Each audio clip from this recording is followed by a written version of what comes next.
Kriminalisasi dan pengaburan kasus ijazah Jokowi. Oleh Christovita Wiloto, Chairman Strategik Indonesia. 1. Dugaan Jokowi asli sudah tidak ada. Berbagai dugaan menyebut Jokowi asli telah meninggal atau dihilangkan. Diduga, yang tampil selama ini adalah cloning politik, bukan Joko Widodo yang asli. 2. Upaya kriminalisasi terhadap tokoh yang membongkar kasus ijazah palsu.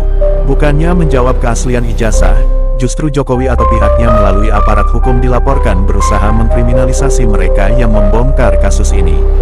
Para tokoh yang pernah disebut terlapor antara lain Egy Sujana, M. Rijal Fadila, Kurnia Triroyani, Ruslam Effendi, Dameh Harilugis, Roy Suryo, Rismon Hasolan Sianipar, Abraham Samad mantan Ketua Komisi Pemberantasan Korupsi, Michael Benyamin Sinaga, Nur Dian Noviansa Susilo, Ali Ridho, Aldo, Andi Kurniawan, yang pernah juga menjadi pelapor. Status mereka, calon tersangka atau terlapor, meskipun sebagian besar belum pernah diperiksa. Tahun kejadian, surat-surat ini beredar dan muncul sepanjang tahun 2023 sampai tahun 2024, terus diperpanjang sampai 2025. Diduga, ini dilakukan agar, argo, hukum tetap berjalan tanpa ujung, dan supaya rakyat lelah memperjuangkan kebenaran. 3. Dugaan skema permainan hukum. Aparat diduga tidak fokus menyelesaikan pokok perkara yaitu pembuktian ijazah asli atau palsu. Sebaliknya, aparat sibuk memperpanjang proses pemanggilan, surat penyidikan, hingga memunculkan calon-calon tersangka baru. Semua ini ditengarai sebagai skema sistematis mengaburkan kebenaran dan menakut-nakuti masyarakat. 4. Arahan Tuhan Yesus Kristus atas kasus ini.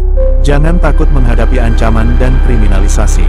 Berdirilah di atas kebenaran, bukan di atas kebohongan. Serukan pertobatan kepada bangsa ini. Bongkar terus setiap kejahatan yang disembunyikan.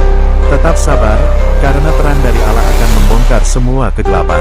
Matius pasal 10 ayat 26-28. Jadi janganlah kamu takut terhadap mereka, karena tidak ada sesuatu pun yang tertutup yang tidak akan dibuka, dan tidak ada sesuatu pun yang tersembunyi yang tidak akan diketahui.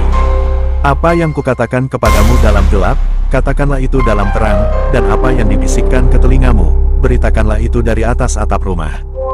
Dan janganlah kamu takut kepada mereka yang dapat membunuh tubuh, tetapi yang tidak berkuasa membunuh jiwa, takutlah terutama kepada Dia yang berkuasa membinasakan baik jiwa maupun tubuh di dalam neraka.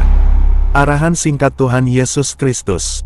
Jangan takut, terus berjuang demi kebenaran. Jangan kompromi dengan dosa dan kebohongan. Percayalah, Allah akan membuka semua rahasia